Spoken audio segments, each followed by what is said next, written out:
ಎಲ್ಲರಿಗೂ ಬೆಳಗಿನ ಶುಭೋದಯಗಳು. ಹಿಂದಿನ ತರಗತಿಯಲ್ಲಿ ನಾವು ನವಶಿಲಾಯುಗದ ಬಗ್ಗೆ ತಿಳಿದುಕೊಂಡಿದ್ದೇವೆ. ಇಂದು ನಾವು ಲೋಹಗಳ ಯುಗದ ಬಗ್ಗೆ ತಿಳಿದುಕೊಳ್ಳೋಣ. ತರಗತಿಯನ್ನು ಪ್ರಾರಂಭ ಮಾಡುವುದಕ್ಕಿಂತ ಮೊದಲು ಎಲ್ಲರೂ ನೋಟ್ಸ್ ಮಾಡ್ಕೊಳ್ಳಿ, ವಿಡಿಯೋ ನೋಡ್ಕೊಂತ ಅದೇ ರೀತಿ ಅದನ್ನು ದಿನಾಲೂ ಪ್ರಾಕ್ಟೀಸ್ ಮಾಡ್ಕೊಳ್ಳಿ. ಒಂದಿನ ಬಿಟ್ಟು ಒಂದಿನ ರಿವಿಷನ್ ಮಾಡಿ. ಹಾಗಾದರೆ ನಿಮ್ಮ ತಲೆಯಲ್ಲಿರುತ್ತೆ. ಪ್ರತಿಯೊಬ್ಬರು ಕೂಡ ನೋಟ್ಸ್ ಮಾಡ್ಕೊಳ್ಳಿ ಅಂತ ಹೇಳ್ತಾ, ವಿಡಿಯೋನ ನೋಡೋದಕ್ಕಿಂತ ಮೊದಲು ನೀವು ಲೈಕ್ ಮಾಡ್ಕೊಳ್ಳಿ ಮತ್ತು ಸಬ್ಸ್ಕ್ರೈಬ್ ಮಾಡ್ಕೊಳ್ಳಿ. ನಾವು ಈಗ ತರಗತಿ ಪ್ರಾರಂಭ ಮಾಡೋಣ. ಲೋಹಗಳ ಯುಗ. ನವಶಿಲಾಯುಗದ ಕೊನೆಯ ಕಾಲಕ್ಕೆ ಲೋಹಗಳ ಬಳಕೆ ಆರಂಭವಾಗಿತ್ತು. ಮೊದಲು ಮಾನವರು ಬಳಸಿದ ಲೋಹ ತಾಮ್ರ. ತಾಮ್ರಕ್ಕೆ ತವರವನ್ನು ಸೇರಿಸಿ ಕಂಚು ಉತ್ಪಾದಿಸುವುದನ್ನು ಕಲಿತರು.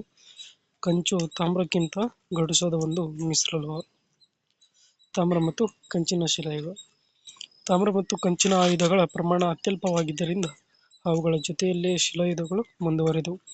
ಆದ್ದರಿಂದ ಈ ಕಾಲವನ್ನು ತಾಮ್ರ ಮತ್ತು ಕಂಚಿನ ಶಿಲಾಯುಗ ಎಂದು ಕರೆಯಲಾಗುವುದು. ಇದು 5000 ವರ್ಷಗಳ ಹಿಂದೀಚೆಗೆ ಕಂಡುಬರುತ್ತದೆ. ಕೃಷಿ ಮತ್ತು ಪಶುಪಾಲನೆ ಪ್ರಧಾನ ಉದ್ಯೋಗವಾಗಿತ್ತು.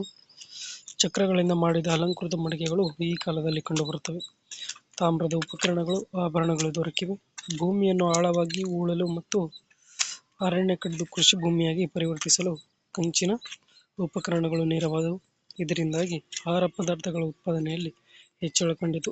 ಹೆಚ್ಚುವರಿ ಧಾನ್ಯವನ್ನು ಅಗತ್ಯವಿರುವ ಪ್ರದೇಶಗಳಿಗೆ ಕಳುಹಿಸಿಕೊಡುವ ಮೂಲಕ ವ್ಯಾಪಾರ ವಹಿವಾಟು ಆರಂಭವಾದವು. ಪರಿಣಾಮವಾಗಿ ವಾಯುವ್ಯ ಭಾರತದಲ್ಲಿ ಸಿಂಧು ಮತ್ತು ಅದರ ಉಪನದಿಗಳ ಕೊಳ್ಳದಲ್ಲಿ ಹರಪ್ಪ ನಾಗರಿಕತೆಯಂತಹ ಬೃಹತ್ ಸಂಸ್ಕೃತಿಯು ತಲೆ ಎತ್ತಲು ಸಾಧ್ಯವಾಯಿತು. ಇದನ್ನು ಮೊದಲ ನಗರೀಕರಣವೆಂದು ಇತಿಹಾಸಕಾರರು ಗುರುತಿಸುತ್ತಾರೆ. ದಕ್ಷಿಣ ಭಾರತದಲ್ಲಿ ತಾಮ್ರಕ್ಕೆ ಹೋಲಿಸಿದಾಗ ಕಂಚಿನ ಬಳಕೆ ಹೆಚ್ಚಾಗಿರಲಿಲ್ಲ. ಕರ್ನಾಟಕದ ಅಳ್ಳೂರು, ಬನಹಳ್ಳಿ, ಬ್ರಹ್ಮಗಿರಿ ಮುಂತಾದ ಕಡೆಗಳಲ್ಲಿ ತಾಮ್ರ ಮತ್ತು ಕಂಚಿನ ಶಿಲಾಯುಗದ ಆಧಾರಗಳು ದೊರೆತಿವೆ. ಆಮೇಲೆ ಕೊನೆಯದು ಯಾವುದಪ್ಪ ಅಂದರೆ ಕಬ್ಬಿಣ ಯುಗ. ಇದರಲ್ಲಿ ಏನೇನು ಬರುತ್ತೆ ಅಂತೇಳಿ ನೋಡ್ಕೊಳ್ಳೋಣ. ಕಬ್ಬಿಣ ಅತ್ಯಂತ ಗಡುಸಾದ ಲೋಹ. ಇದು ದಕ್ಷಿಣ ಭಾರತದಲ್ಲಿ ತಾಮ್ರಕ್ಕೂ ಮೊದಲೇ ಬಳಕೆಯಲ್ಲಿತ್ತು. ಕಬ್ಬಿಣವು 3500 ವರ್ಷಗಳ ಹಿಂದೆ ದಕ್ಷಿಣ ಭಾರತದಲ್ಲಿ ಬಳಕೆಗೆ ಬಂದಿತು. ಈ ಕಾಲವನ್ನು ಬೃಹತ್ ಶಿಲಾ ಸಂಸ್ಕೃತಿಯ ಕಾಲವೆಂದು ಕರೆಯುತ್ತಾರೆ. ಕಬ್ಬಿಣದ ಆಯುಧ ಮತ್ತು ಸಲಕರಣೆಗಳು ಕೃಷಿ ಹಾಗೂ ಕರಕುಶಲ ಉತ್ಪಾದನೆಯಲ್ಲಿ ನೆರವಾದವು.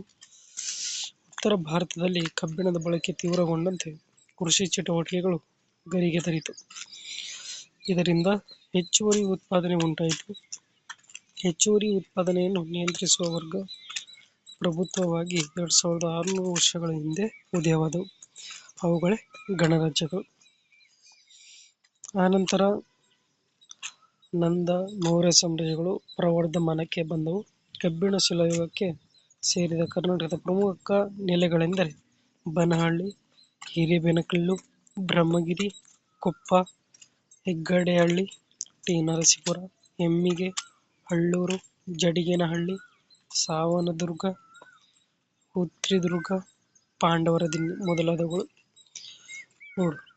ನೋಡಿ, ಇದೇನಪ್ಪ ಅಂದರೆ ಕಬ್ಬಿಣ ಒಂದು ಯುಗಕ್ಕೆ ಸಂಬಂಧಪಟ್ಟಿತ್ತು. ಇಲ್ಲಿಗೆ ನಮ್ಮದು